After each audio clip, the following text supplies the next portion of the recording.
Thank you for coming out today. I'm Paul Wiedefeld, the General Manager of Metro. With me is the Alexandria City Councilman John Taylor Chapman, Fairfax County Supervisor Cathy Hudgins, and alternate to the board at the WMATA board.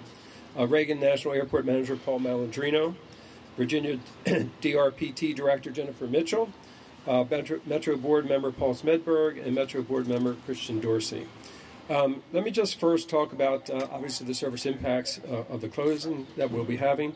So we're 2 days out from the start of the platform improvement project, which will close 6 rail stations this summer south of Reagan National Airport. From May 25th to September 8th, there will be no yellow and blue line rail service south of the airport. The rest of the system should, we expect to operate as normal. Here's the good news. Awareness of the shutdown is very, very high, but it's not enough to be aware. We need to make sure that the customers understand their travel options and make plans now. Metro has established 5 free shuttle bus routes, 3 express options, taking customers directly from the Pentagon or to the Pentagon from Franconia, Springfield, Huntington, and Landmark Mall, and 2 local shuttles. I urge customers to take a close look at our shuttle maps and, again, plan their trip now. We have designed the shuttle service to provide customers with the fastest and most efficient transit options, but to avoid confusion on Tuesday when everyone returns from the holiday weekend. So please, please, please make your plans now. I'll say that one more time. As we learned in Safe Track, the first days of a major shutdown mean there are new travel patterns for customers to adjust and new operational challenges for Metro to address. We are prepared, but that does not mean it will be an easy week, as our experience has shown as we sort of go through the initial stages of this. Let me also just mention some of the regional cooperation. This has been just phenomenal. Our partners in Virginia have gone to extraordinary lengths to work with us on travel alternatives, traffic remediation, and customer outreach. I'd like to thank the staff and elected officials of Alexandria, Fairfax County, and the state. Also, the Northern Virginia Transportation Commission and the Virginia Rail Express, and as well as our friends at DASH. And a special thanks to the staff at Reagan National Airport and the Pentagon. Thank you all for the months-long planning and coordination. In addition to the shuttle bus service and free parking Metro offer, our partners have created a robust set of travel alternatives and committed their resources to help keep the region moving this summer. And I'm also pleased to announce that with the urging of Congress members Beyer, Conley, and Wexton, the Federal Office of Personnel Management has also issued guidance providing workplace flexibility for those impacted by the summer work, and that just recently happened this week. So in terms of the project itself, the platform improvement project was developed because we know the concrete platforms at 20 outdoor stations need to be replaced. You only need to look behind me and see the crumbling platforms at Braddock Road here. So either we do this through careful planning and execution, or we do it as an emergency shutdown. So obviously we want to do it in a planning, in a smart way. We developed a construction strategy to aggressively get after the problem, working this summer at 6 stations at the same time.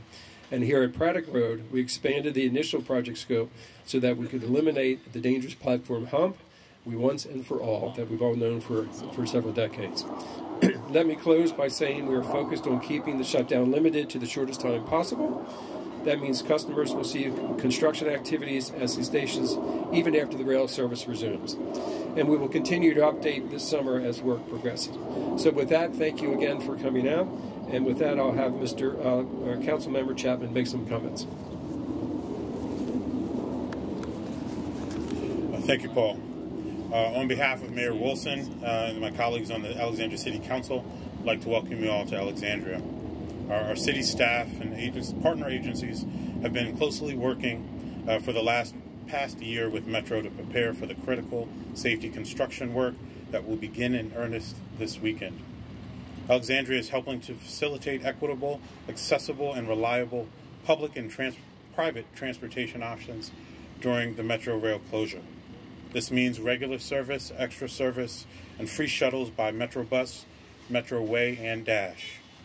You can see one of Dash's new articulated buses right behind us, which can carry up to 120 passengers at one time. There are going to be carpool and vanpool options, discounts on ride share and car share services and taxis, bike share, Amtrak, and VRE, and even a new water taxi service that you can use from Alexandria to the wharf in DC. You can also use the Dash mobile app to purchase $1 Dash fares and discounted water taxi tickets. We do, however, ask folks to consider walking or biking when possible, and even better, if the option is open, for telework from a home or local coffee shop if you can. The city's also right now in a scooter process, looking at scooters, and so of course we have those around town as well. We've made many strategic improvements to help with traffic flow for shuttle buses and other vehicles, including changes to HOV restrictions, adjustments to traffic signal timing and turn lanes, as well as traffic cameras and sensors. I want to give a special thanks to Jennifer Mitchell and the folks at the Virginia Department of Rail and Public Transportation for facilitating more than $2 million in grants to help fund shuttle buses and other key mitigation strategies. Combined with significant city funding, this state funding has been essential to meeting our community's needs this summer. I'd also like to thank DASH's leadership and all the dedicated DASH bus operators and staff for working together to ensure that we can provide as much as possible local bus capacity to supplement Metro Bus this summer.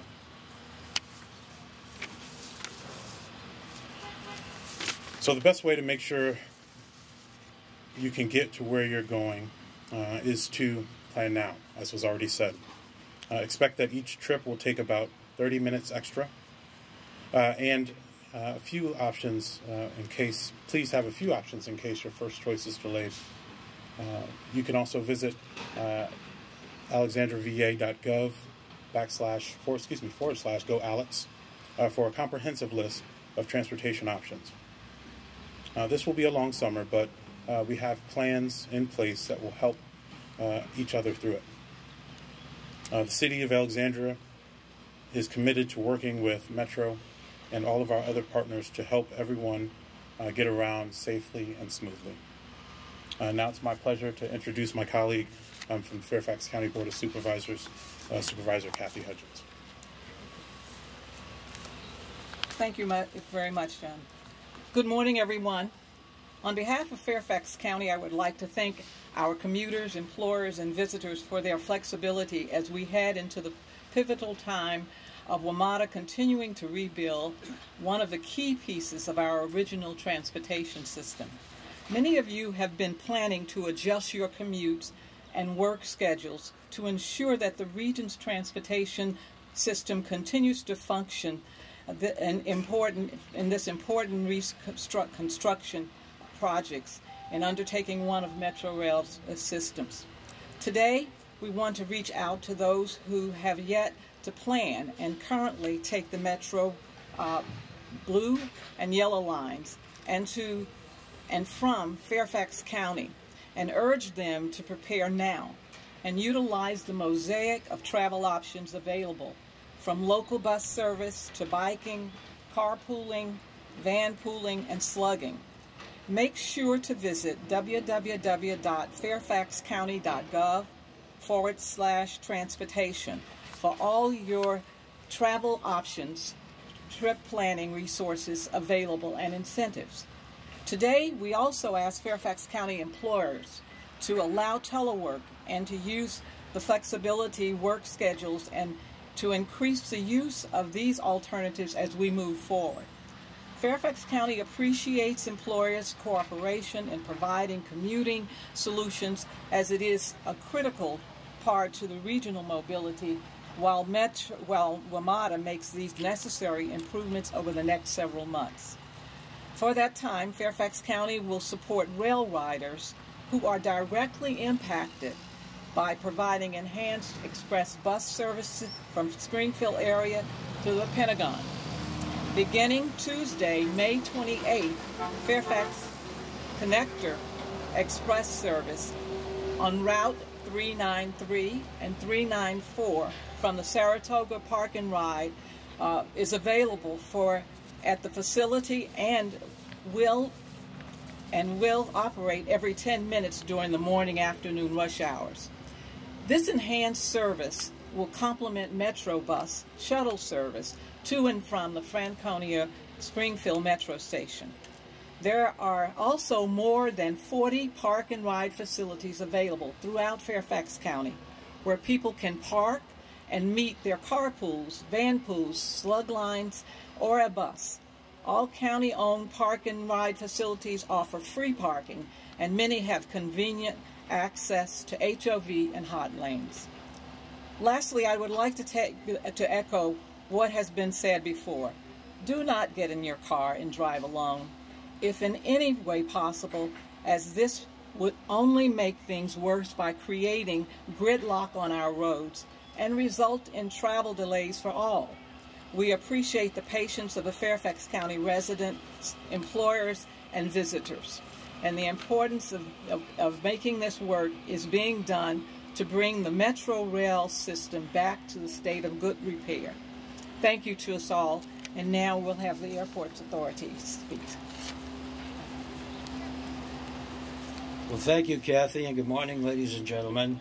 As many of you are aware, a major construction project called Project Journey is well underway at our airport, and we'll work closely with Metro to minimize additional strains on our roads that could result from Metro's platform improvement program.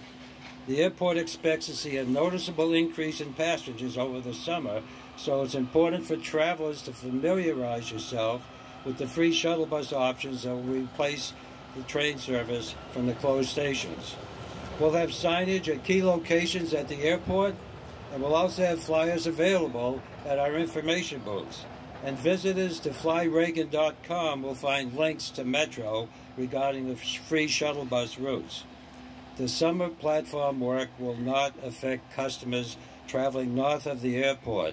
Rail service will continue as normal. We encourage travelers in Arlington, Maryland, and Washington, D.C.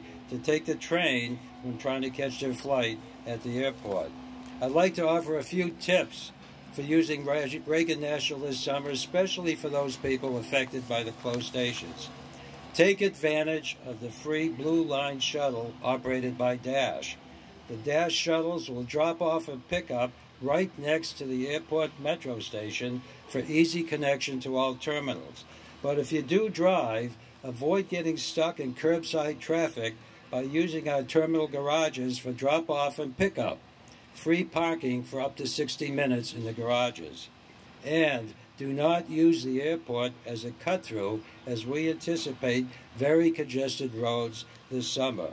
We appreciate the opportunity to work with Metro and all our regional partners to get travelers safely to their destination and efficiently as we build new facilities at our airport to make them even better.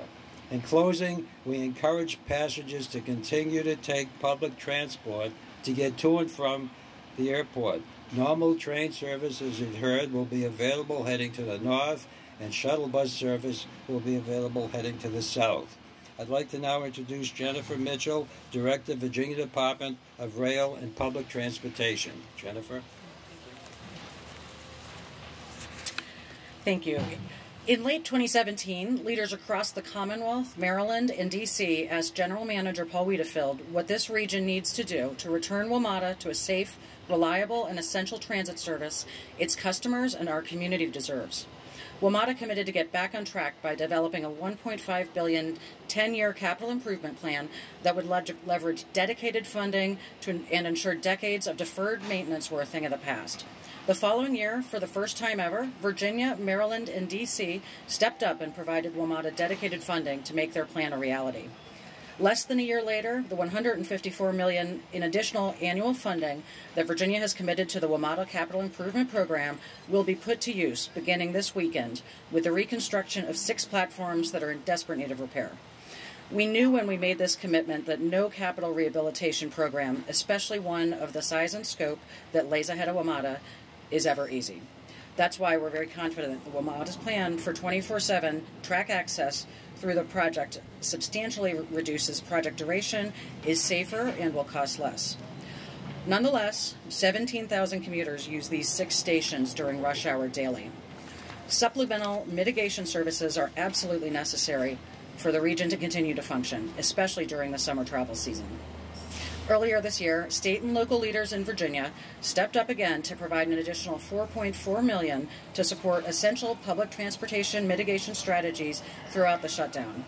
The Commonwealth has dedicated $3.65 million, which is 80% of this funding, for these efforts above and beyond the extensive bus bridge services the WMATA is also providing. And those services will include supplemental dash service, trolley operations, and supplemental Fairfax connector services, van pool formations, enhanced bike share, water taxi, and bus bridge operational enhancements, free OmniRide shuttles from park and ride lots to Ripon and Woodbridge VRE stations, a 50% reduction in the VRE step-up ticket cost to expand Amtrak usage, allowing buses on the shoulder along the Capitol Beltway outer loop between Eisenhower Avenue Connector and the Telegraph Road, and finally the Huntington Avenue Transit Zone.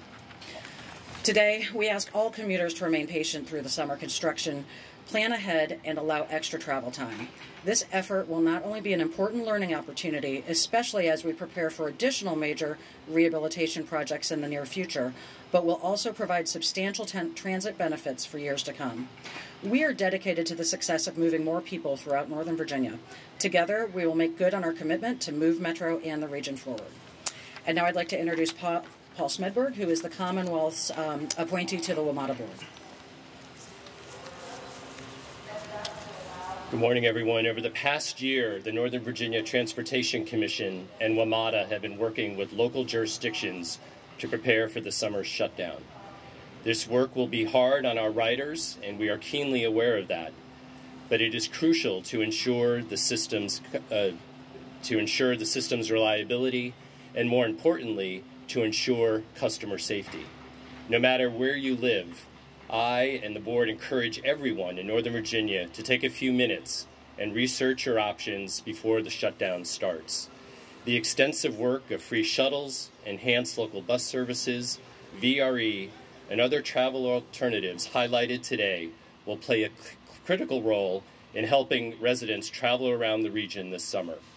The board of directors is eager to see this major capital project underway and will continue working with the general manager and staff to ensure that it is all well executed. As a former elected official here in Alexandria, we are obviously, and I am keenly aware of the disruption that this is going to have on residents and the people that use this system. Director Mitchell, Chairman Dorsey, and I are members of the Northern Virginia Transportation Commission, and we want to highlight the work that WMATA and NVTC has done over the past several months to help get the word out. And in particular, we want to acknowledge Matt Chang and his work on behalf of the Commission and the rest of the team there for their dedicated work coordinating with WMATA, the Commonwealth, local safety departments, federal agencies, and all of our local transit agencies to identify transit options that will help all of the people affected by this project. So again, we encourage you to research your options prior to Saturday, and as a fellow Christian and I and the other board members do look forward to working with the general manager and making sure this is a well-executed project. And now I'd like to introduce my fellow WMATA board member colleague, Chairman Dorsey. Thank you so much, Paul. And I will say that as the chair of the Arlington County Board, I recognize that Arlington is the least affected of all of the jurisdictions represented here today, in that we don't have any stations that are closed within our jurisdiction. However, we have extensively engaged in this coordination effort that has been described because we are going to be the locus of people who access the yellow line coming north through the shuttles that are provided. And when people get off at Crystal City, they will find an array of options that are available to them, using Metro Rail if they would like. But there are also options on local bus service like the ARC 43, which can take people from the shuttle to points at Roslyn and then through the Roslyn-Ballston corridor without actually accessing rail. There are a number of options that exist within Arlington that may suit the travel needs in the community. And then, of course, also at Crystal City, a major multimodal transit center, there are the options that are available: Capital Bike Share, scooters, anything that you could imagine that hopefully facilitates getting you to your ultimate destination. This is going to be critical if we're going to make this work in providing key options for people who are very much going to be disrupted. Now, for those people who are wondering, why are we doing all of this? I just want to take a step back.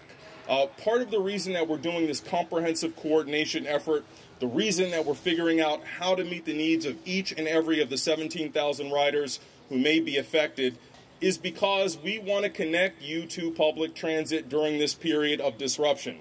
We don't want you developing new habits, primarily using a single occupancy vehicle, that are far worse for our region. We want to keep you connected to transit. However, this effort is required not because we simply have money to spend on rehabilitating the metro system. The reason we're asking people to research new options, the reason we're asking for their forbearance as they go through the next several months of disruption, is because of a critical safety issue. And I just want to make sure we are aware of it. I've had the opportunity to get access to the rail to really figure out what this platform improvement project is, why it's required, what are the current conditions.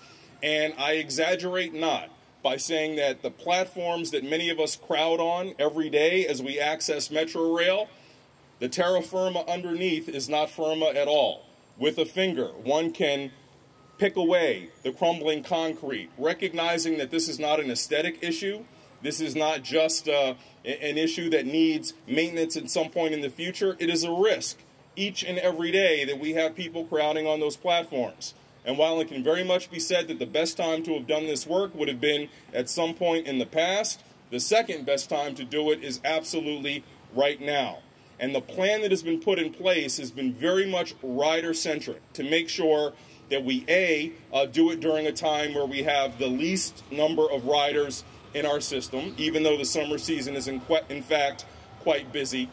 But then also by shutting down the system for several months, we ensure that the disruptions, while acute, are of as short a duration as possible, so that we can get back to the business of what we are all in the business of doing, and that is moving the region's customers to their destinations in the most efficient, environmentally sustainable way possible. So we thank you all very much for being here this morning to help us spread the word so that we can begin to make sure, or continue to make sure, that riders are fully engaged in figuring out how they're going to navigate the next few months. So with that, I'd now like to turn it back over to our General Manager, Paul Wiedefeld. Thank you, Mr. Dorsey. Just a few comments before turning it over for questions. First, I want to thank, obviously, our riders and what they're about to go through and their continued patience as we get the system back where we want it to be. And the second, I want to make sure that we thank our Metro employees, everyone from the engineers, from the procurement, from all the people that coordinate this, to our daily operators, our bus operators, our train operators, our track inspectors, all that make this system go. And I just want to thank them for all the hard work they've done to get us to this point and going forward. So with that, we'd be glad to take any questions you might have.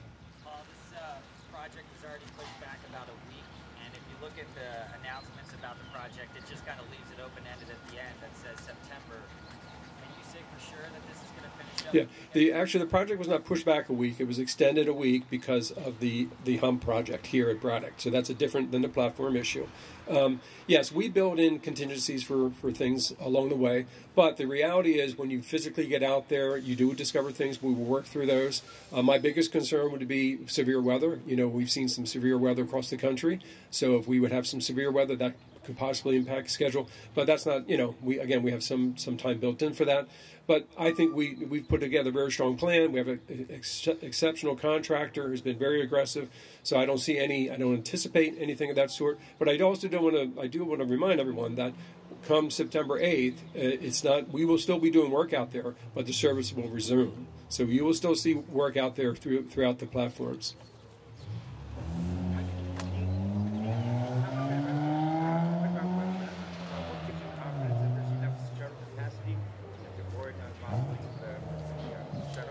Capacities on the shuttles. Yeah, the reality is we need all the above.